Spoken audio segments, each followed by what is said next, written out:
Eyes in the abyss. I don't know what happened. I don't know where I am, but I've been walking through the streets for days. There's no dogs, no birds, not a single car. It's so cold. I want to go back home, but my house. About 2 weeks ago, my family and I moved into a new house since my grandmother had moved back in with us. My mother refused to let her stay in a retirement home and didn't trust her to live on her own since Grandpa died, so she convinced her to come live with us. I wasn't a fan, and my sister, Adia, definitely wasn't a fan. She thought our grandma was weird, and while I didn't disagree, my sister got bad vibes from her. Like old witch that would cook you and eat you kind of vibes. I thought that was ridiculous. The house itself was meh. It was bigger than our last one, but it was also in a neighborhood as opposed to our last one, which was in the country. I was upset because I'd grown accustomed to my privacy. My mother said it would be good for me to interact with other kids, but I just rolled my eyes.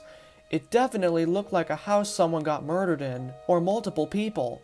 Sleeping in the same room where someone died was always a fear of mine, which is why I hate hotels. But this time, I didn't really have a say in it, so I kept my mouth shut. As Adia and I stepped into the house, we immediately were overtaken by the smell. It didn't smell like death or anything, but something like sulfur. I'm not really sure how to describe it, but it was disgusting. I asked my sister if she smelt it, and she said yes. But when our parents walked in with our grandma, they didn't smell anything and told us to quit complaining. They helped Grandma to sit down, so Adia and I went upstairs to our rooms, which were already furnished. I set my suitcase down and jumped face first into my bed, planting my face into my pillow. I stayed like this for a few seconds until I heard a knocking sound from inside my room. "What?" I asked, thinking it was one of my family members. No answer, but the knocking came again, more aggressively. I took my head out of the pillow and looked toward my door. I never closed it, so I looked toward my closet. There was no way it was coming from there, I thought to myself. I laughed a little bit to stop myself down as I watched the closet door with anticipation. I thought maybe Adia and I had a shared closet and she was just messing with me, but I definitely wasn't about to go check, so I could simply avoid it. I got out of my bed and left the room. I started helping my mom unpack and then cook dinner. All the while, my grandma just sat in her recliner, staring at nothing. I told my mom that I hoped she was okay, and it kinda creeped me out, but I didn't mention the knocking because she'd call me insane. She told me that it would be alright and that her mom would come unloose eventually and things would be back to normal. I looked back at my grandma again, and I swear to God she was staring at me. No joke. She was looking right into my soul, eyes wide. But when I looked away and then back, she was once again in her dazed state, not really looking at anything. A few days went by and nothing weird happened until midnight on Thursday, when I woke up to my mom screaming bloody murder from the living room. I jumped out of my bed and ran downstairs with Adia to find our mom screaming and crying over where my grandma was. Adia moved out of the way to see what was wrong, and I almost threw up. My grandma's eyes were deep in their sockets and her mouth was hanging open, like she was screaming, and her skin was gray. My mom went to wake my dad up and they called 911, but I wasn't able to stop staring at my grandmother's body. I felt like I was in a trance and I was unable to move. Adia snapped me out of it and we went back upstairs so we could avoid the dead body. Adia talked to me about how creepy Grandma's body was and how she would never be able to be in that room again without feeling weird. I have to admit, I wasn't really listening, but when she talked about knocking on her door, I started paying attention. I asked her what she meant and she told me that for the past few nights, there was a loud knocking coming from her closet door. She asked me if I heard it too, but I lied and told her I hadn't. When the paramedics took my grandma away around 2 a.m., the smell from when we first walked in reappeared, but stronger. Once again, Adia and I were the only ones who could smell it, and my mom and dad told us to stop making a joke out of her mother's death. We told her we weren't, but she started screaming at us that this was serious, and she was going to be traumatized for life, and we were making a joke out of it. She sent us to our rooms and continued crying into my father's shoulder. You would probably assume that after my grandma's death, things would get weird, like worse than they actually are. And yeah, you would be right. The smell of sulfur stuck around literally all day and night. The knocks became more frequent, and sight and smell weren't the only things affected anymore. I don't think I believe in ghosts, but I'm not sure what on earth I kept seeing at night. It started a week ago at night when I was asleep. I opened my eyes and saw something in my doorway. I thought maybe it was my mom or dad, so I called out their names. It didn't say anything, just stood there motionless. A car from outside drove by and its headlights showed me what I was looking at. The thing had a gigantic toothy grin and its eyes. Oh my God, its eyes! It looked exactly like my grandma's when she died. I screamed like a little girl, but it disappeared when the light went away. My dad ran to my room after he heard me scream and asked if I was okay. I told him there was someone in my doorway and he started looking around. He said he didn't find anything and to go back to sleep and that it was probably just a nightmare. I didn't argue because honestly, I figured he was probably right, but you bet I didn't fall back asleep. I lay there with my eyes wide open. The next day, I was home alone because my family went out for dinner, but I wasn't feeling very well, so I stayed home. While I was playing video games, I started hearing noises from downstairs in the kitchen. I thought it was an animal at first, but it sounded off.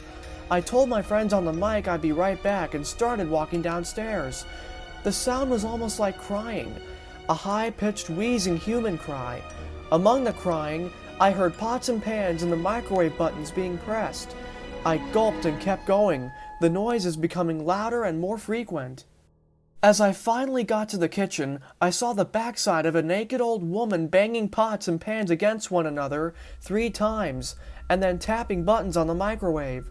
Despite my fear, I still stood there and watched. Her wheezing was becoming more frequent, and I noticed there was blood all over the stove. I was absolutely terrified, but just like with my grandma, I felt like I was in a trance and unable to move, even though I wanted to run like heck.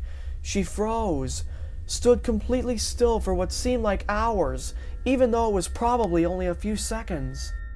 And then she started to turn around very slowly, and as she did, her crying turned to deranged laughter. Her face.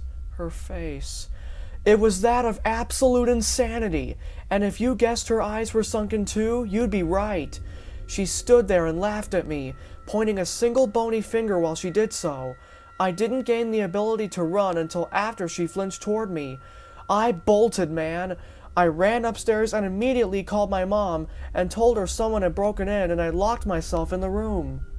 The only thing I heard in response was the laughter.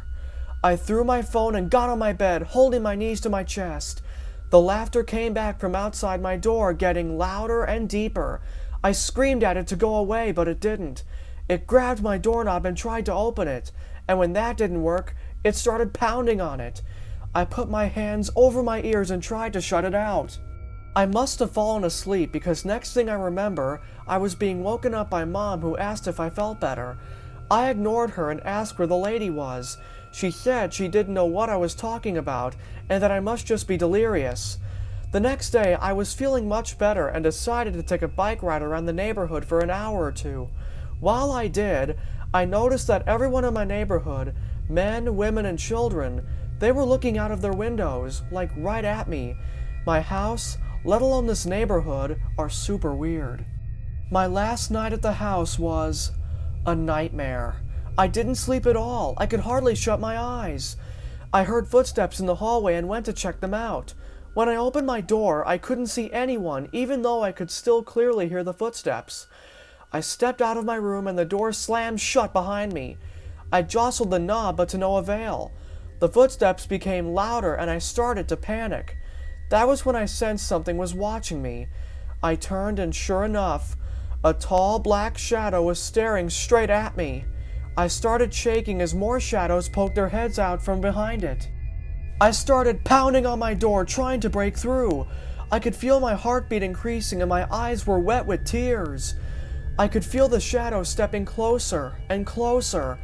I turned around and they were walking like cartoon characters with big, exaggerated steps.